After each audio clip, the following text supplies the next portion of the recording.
그의 이름은 무명훈이다. 그는 수십 년 동안 경상북도 청양산에서 은둔 생활을 해왔다.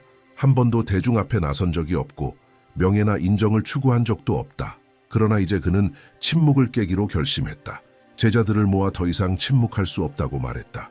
그에 따르면 지금 대한민국에서 벌어지려는 일은 이 나라가 겪은 어떤 변화보다도 더 크다고 한다. 그는 처음으로 공개적인 예언을 남겼다. 이유는 분명하다. 국가의 미래가 위태롭기 때문이다.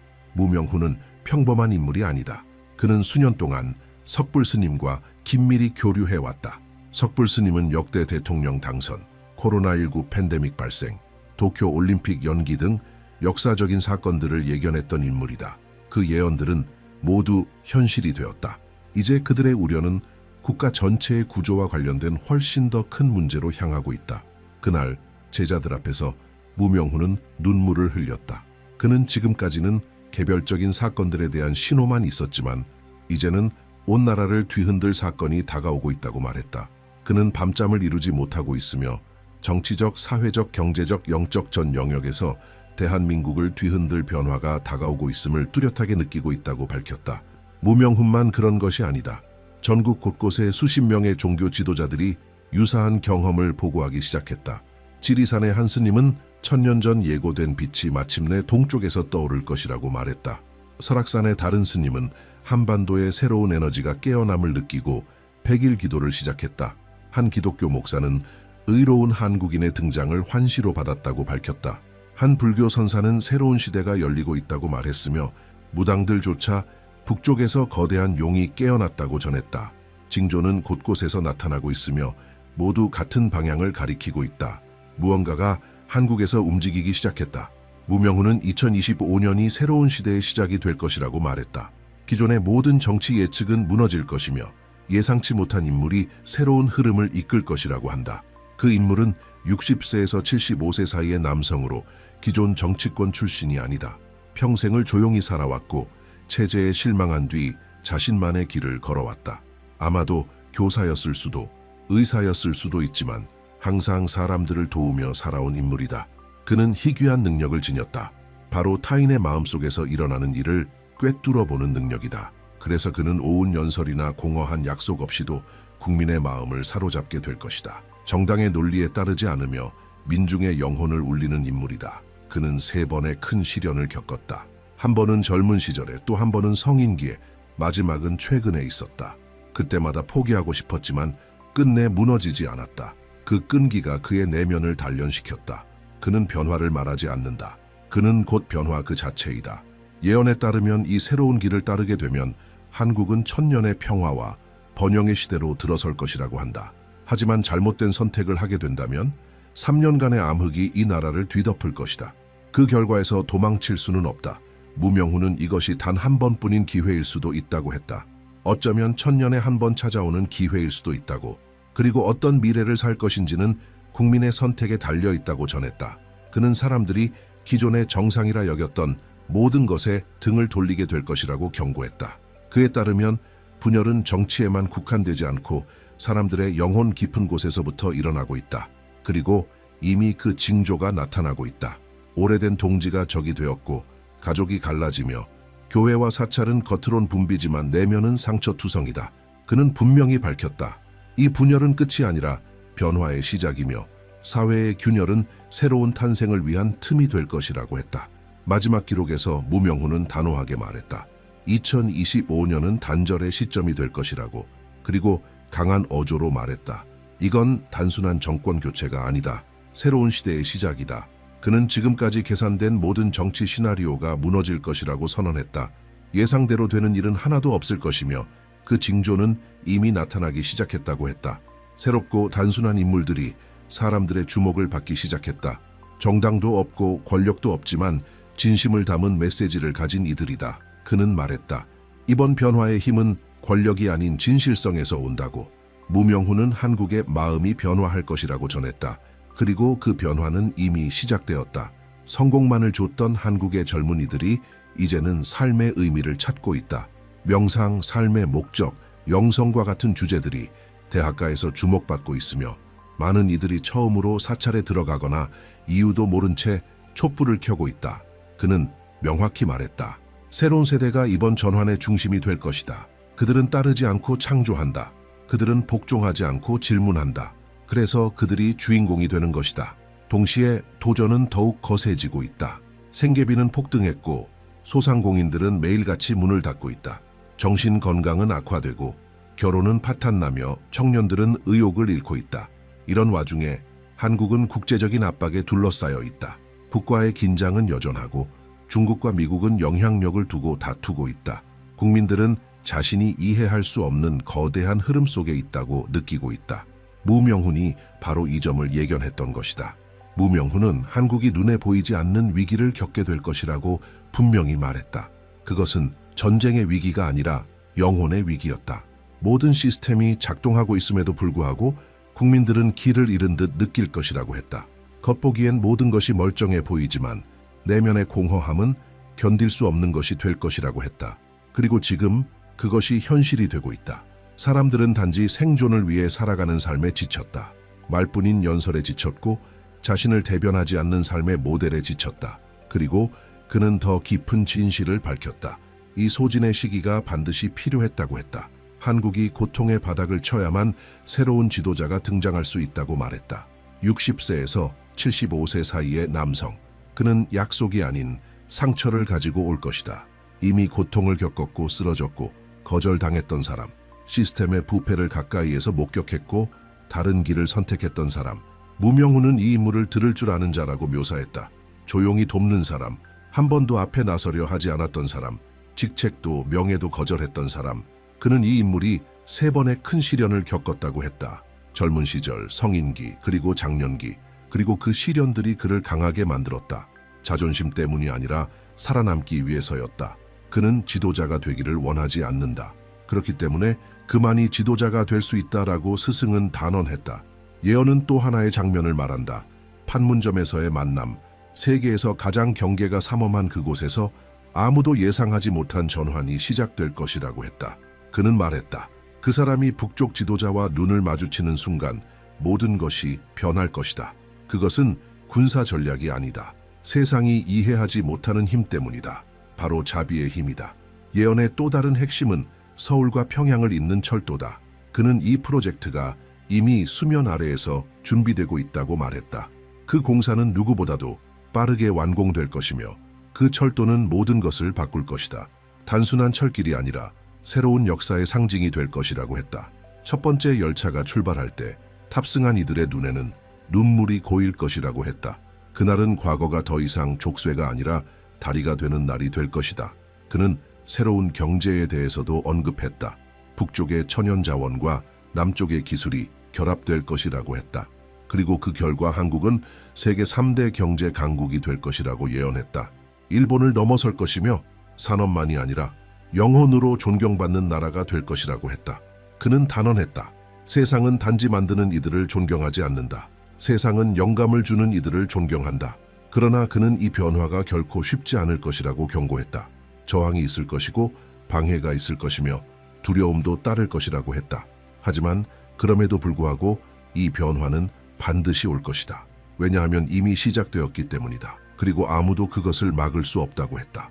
그는 확고히 말했다. 겉으로는 모든 것이 그대로처럼 보여도 국민의 마음은 이미 달라졌다. 바로 그것이 역사를 바꾸는 것이다. 그에 따르면 앞으로 몇 달은 결정적인 시간이 될 것이다. 던지는 말 하나하나, 선택 하나하나, 그리고 침묵조차도 모두 기록되고 모두 의미를 갖게 될 것이다. 그는 하늘이 지켜보고 있다고 말했다. 그리고 이 기회의 창은 천년에 단 한 번 열리는 것이라고 했다. 무명훈은 전환의 시기는 예고 없이 올 것이라고 했다. 하지만 그 시기를 볼 줄 아는 이들에게는 명백한 징조들이 보일 것이라고 했다. 지금 그 징조들이 한국 곳곳에서 나타나고 있다. 대학가의 조용한 시위, 지하철 안불신의 찬 눈빛, 정치회의에서 억눌린 미소. 겉으론 모든 것이 예전과 같아 보이지만 모든 것이 이미 바뀌기 시작했다. 그는 분명히 말했다. 가장 먼저 변하는 것은 눈에 보이지 않는다. 하지만 곧 누구도 무시할 수 없게 된다. 그는 절망이 극에 달할 때 단절이라는 집단적인 감정이 솟아날 것이라고 했다. 그것은 조직된 운동이 아니며 정당들이 이끄는 것도 아니다. 조용히 시작되지만 한번 커지면 누구도 막을 수 없는 조수 같은 흐름이 될 것이다. 그 조수는 지금 평범한 사람들의 마음속에서 만들어지고 있다고 말했다. 불만은 이제 단순히 경제나 정치 때문이 아니라 더 깊은 데서 오고 있다. 나라가 그 본질을 잃었다는 감각에서 말이다. 그리고 엘리트들이 다음 선거 전략을 논의하는 동안 평범한 국민들은 연단 밖에서 해답을 찾기 시작하고 있다. 지도자들에게 실망한 청년들, 빚에 짓눌린 가정들, 기본적인 생계조차 감당하지 못하는 노동자들, 모두가 조용한 한계선에 도달하고 있다. 무명훈은 이 긴장이 혼란으로 이어지지 않고 변화로 이어질 것이라고 단언했다. 그는 말했다. 국민은 기다리는데 지칠 것이고 그 순간 새로운 무언가가 그들 사이에서 솟아오를 것이다. 동시에 소문은 점점 퍼지고 있다. 작은 모임들, 은밀한 만남들, 조용한 대화 속에 한 인물에 대한 이야기가 오르내린다. 뭔가 더 큰 역할을 위해 물밑에서 접촉이 이루어지고 있다는 것이다. 이름도 얼굴도 알려지지 않았지만 그 특징은 무명훈 스승이 말한 인물과 일치한다. 60세에서 75세 사이의 남성. 어떤 정당에도 소속되지 않았다. 조용히 봉사해온 과거를 지녔다. 자리를 탐하지 않았고 명예도 추구하지 않았다. 그저 그림자 속에 머물렀던 사람. 하지만 이제 중심으로 밀려나오고 있다. 무명훈은 이 인물에 대해 확신에 찬 목소리로 말했다. 그는 3번의 추락과 3번의 부활을 경험했다고 했다. 모든 것을 여러 번 잃었지만 인간다움만은 잃지 않았다고 했다. 그는 단언했다. 이 사람은 이끌기를 원하는 인물이 아니다. 무너짐을 견뎌내며 나라를 짊어질 만큼 강해진 사람이다. 바로 그렇기 때문에 이 이름이 궁금증을 자아낸다. 눈에 띄지는 않지만 점점 느껴지기 시작한 것이다. 예언은 말한다. 이 사람은 경쟁하기 위해 나오는 것이 아니라 질서를 흔들기 위해 나타날 것이라고. 그는 표를 구걸하지 않을 것이며 오히려 사람들이 그를 찾아 나설 것이다. 유세를 열지도 않을 것이나 그의 말은 모두의 귀에 닿을 것이다. 무명훈은 그의 힘은 아무도 모르는 과거에서 온다고 설명했다. 그의 조용한 고통이 도덕적 권위를 만들어냈다고. 그가 지닌 상처는 시간의 도장이다. 국민은 그것을 보게 될 것이고 신뢰하게 될 것이다. 한편 북측은 계속 상황을 주시하고 있다. 시험, 위협, 내부 회의. 하지만 뭔가가 달라졌다. 평양이 남쪽에서 온 이례적인 제안을 받았다는 소식이 있다. 공식적이지도 외교적이지도 않은 제안. 단지 민간인의 손을 통해 전달된 한 통의 편지. 그리고 그 편지는 긍정적으로 받아들여졌다는 소문이 돌고 있다. 이것 역시 무명훈이 예언했던 그대로다. 모든 것을 바꿀 대화는 공식 경로에서 나오지 않을 것이며 가장 예상치 못한 곳에서 시작될 것이라고 했다. 그는 단호했다. 두 지도자의 만남은 사전에 발표되지 않을 것이라고 했다. 기자도 국기도 없을 것이다. 단지 두 남자가 판문점에서 마주 설 뿐이다. 그 자리에서 침묵은 그 어떤 말보다 더 많은 것을 전할 것이다. 무명훈은 말했다. 한국 역사상 가장 중요한 순간은 촬영하지 않는 이들만이 보게 될 것이다. 그리고 그 만남 이후 모든 것이 변할 것이다. 서울과 평양을 잇는 철도는 더 이상 약속이 아니라 현실이 될 것이다. 무명훈에 따르면 이 프로젝트는 이미 존재한다. 계획은 완성되었고 엔지니어는 선발되었으며 노선도는 이미 그려져 있다. 단지 결정만 남아있다. 그리고 그는 말했다. 그 결정은 만남 며칠 뒤에 내려질 것이며 그 발표는 전 세계를 놀라게 할 것이라고. 그리고 2년 뒤 첫 번째 열차가 한반도를 가로지를 것이다. 단순한 교통수단이 아니라 하나의 상징이 될 것이다. 화해의 상징, 실용주의와 영성이 함께 달리는 상징, 과거와 미래가 하나의 궤도를 달리는 상징. 무명훈은 말했다. 이 기차는 사람만 실어 나르지 않는다. 이 기차는 분단된 민족을 그들의 심장으로 데려갈 것이다. 무명훈은 분명히 밝혔다. 이 새로운 시대에는 적들마저 침묵하게 될 것이라고. 반대 세력은 억압이 아니라 공격할 체제 자체가 사라지기 때문에 힘을 잃게 될 것이다. 모든 것이 너무나 달라져 있을 것이며 집단의식에서 태어난 무언가를 거스를 수는 없을 것이다. 하지만 그는 또한 경고했다. 이 모든 것은 실패할 수도 있다고. 국민이 징조를 알아보지 못하고 두려움에 지배당하며 결정의 순간에 뒷걸음친다면. 그는 단호하게 말했다. 이번이 마지막 기회다. 다시는 오지 않는다. 지금 잘못된 길을 선택하면 3년간의 어둠이 우리를 덮칠 것이다. 그리고 지금 그 징후가 나타나기 시작했다. 새로운 집단의식의 각성이 수십 년간 시스템을 장악해온 자들에게 경고 신호를 보낸 것이다. 인위적인 흐름이 SNS를 장악하고 재활용된 인물들이 새로운 언어로 돌아오고 있다. 낡은 정치인들이 자신을 혁신가로 포장하려 하고 있다. 하지만 국민은 그 어느 때보다 깨어 있다.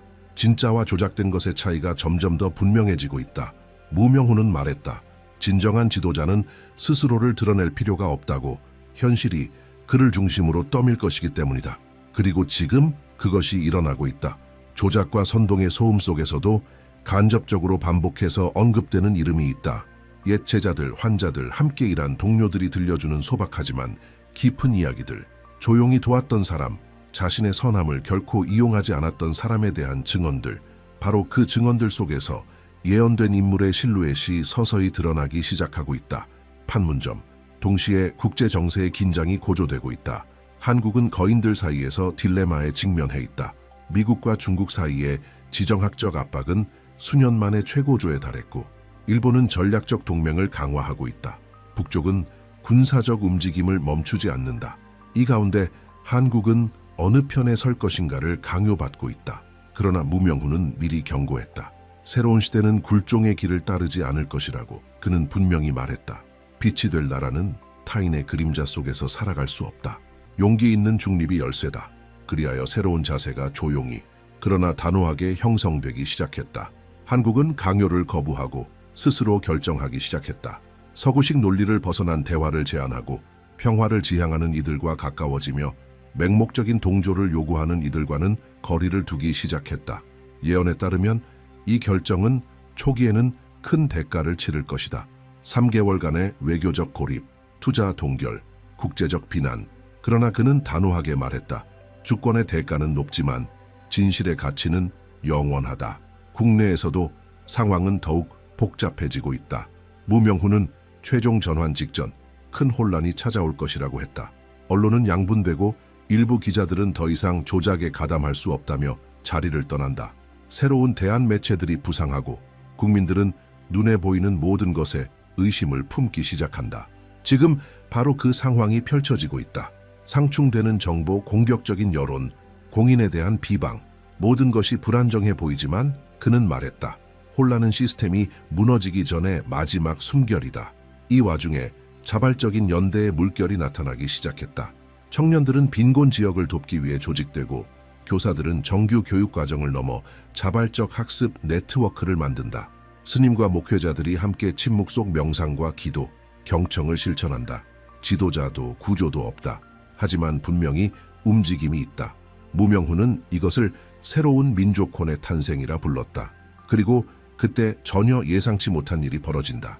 북한이 역사상 처음으로 남측에 공식적으로 문화회담을 제안한다. 무기는 아니다. 조약도 아니다. 그것은 예술이다. 남북 양측의 고미술 작품을 한자리에 모은 전통 예술 공동 전시회. 그 장소는 국경선에서 가장 상징적인 곳, 바로 판문점이다. 판문점. 그 소식은 가장 노련한 전문가들까지 놀라게 했다. 하지만 예언을 아는 이들에게는 놀라운 일이 아니었다. 무명훈은 이미 말했었다. 통일로 가는 첫걸음은 정치가 아니라 상징이 될 것이라고. 아름다움이 전략보다 앞설 것이며 예술이 무기조차 녹이지 못한 얼음을 녹일 것이라고. 그리고 그 행위 이후 정치적 회담은 자연스럽게 따라오게 될 것이라고. 바로 그렇게 진정한 접근의 시작이 이루어지고 있다. 전시회가 발표된 며칠 후 예언된 지도자의 이름이 점점 더 강하게 떠오르기 시작한다. 공식적으로는 아니지만 암시 속에서 속삭임처럼 퍼지는 메시지 속에서다. 그를 공적 결정의 자리에 세우려는 움직임이 생겨난다. 영향력 있는 인물들이 조용히 모여 그가 대중 앞에 나설 수 있는 길을 준비한다. 하지만 그는 여전히 거절한다. 그러나 무명훈은 미리 말했었다. 그는 첫 번째 부름에 응하지 않을 것이다. 그러나 그 부름은 3번 반복될 것이며 3번째에 그는 깨닫게 될 것이다. 그것은 더 이상 그 자신에 관한 일이 아니라는 것을. 이와 동시에 기후의 징조들도 더욱 뚜렷해진다. 계절을 벗어난 비, 추운 지역의 이상 고온, 안정된 지역의 미세한 진동들. 그는 경고했었다. 대지는 민중의 마음에 반응할 것이다. 이제 자연은 이 나라 안의 내면 혼란을 그대로 비추고 있다. 바로 이 시점에서 또 하나의 경고가 떠오른다. 무명훈이 남긴 마지막 기록 중 하나. 그것은 정부의 이면에서 조용히 결정될 중대한 사안에 대한 것이었다. 새 시대의 개혁들을 가로막을 수 있는 한 건의 법안. 오래된 손들이 만들어낸 현대적인 언어로 포장된 법안. 그는 분명히 말했다. 그것은 해결책처럼 보일 것이지만 실상은 덫이라고. 그 법이 말하는 것이 중요한 게 아니다. 그것이 훗날 태어날 것을 막는다는 사실이 중요하다. 그로 인해 공인의 역할은 더욱 커진다. 지식인, 종교인, 예술가들이 입장을 요구받게 될 것이다. 많은 이들이 침묵을 선택하겠지만 어떤 이들은 더 큰 힘에 이끌려 일어설 것이다. 그리고 바로 그들이 새 시대의 길을 여는 이들이 될 것이다. 무명훈은 단언했다. 새 것이 시작되기 전 하나의 선이 그어질 것이다. 그리고 그 선을 진실로 넘는 자는 반드시 대가를 치르게 될 것이다. 그러나 그는 역사가 기억할 인물이 될 것이다. 무명훈은 다시 산으로 돌아갔다. 그리고 더 이상 말을 하지 않을 것이다. 그는 자신의 마지막 말은 이미 전해졌다고 했다. 이제부터의 역사는 진실로 행동하는 이들의 몫이라고. 모든 것이 이루어졌을 때 그는 궁궐에도 책 속에도 없을 것이다. 언제나 그랬듯 침묵 속에서 지켜보고 있을 것이다. 왜냐하면 그가 끝까지 믿은 것은 아주 단순한 진리였기 때문이다. 역사를 바꾸는 건 예언자가 아니다. 그 말을 들으려는 민중이다.